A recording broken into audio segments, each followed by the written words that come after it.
रात के 2 बज रहे थे। गांव के आखिरी कच्चे रास्ते पर एक पुराना मकान खड़ा था, जिसके दरवाजे पर जंग लग चुका था।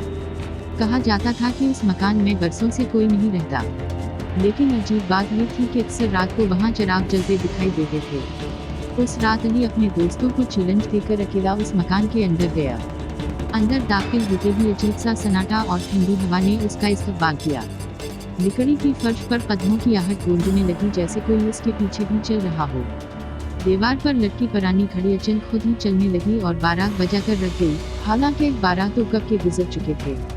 अली का दिल जोर जोर से धड़कने लगा। अचानक ऊपर की मंजिल से किसी के घसीटने की आवाज आई। वो डरते डरते सीढ़ियां चढ़ने लगा। जैसे ही आखिरी सीढ़ी पर पहुंचा, सामने अंधेरे में 2 आंखें चमकी। लेकिन ये आंखें इंसानी नहीं थी, बिल्कुल खाली सुराखों जैसी, जिनमें सुर्खी भरी हुई थी। एक मध्यम सी आवाज आई, तुम्हें यहाँ नहीं आना चाहिए था। अचानक वो आंखें करीब आने लगे। अली पीछे हटा तो महसूस हुआ कि फर्श के नीचे किसी ने उसका पैर मजबूती से पकड़ लिया है।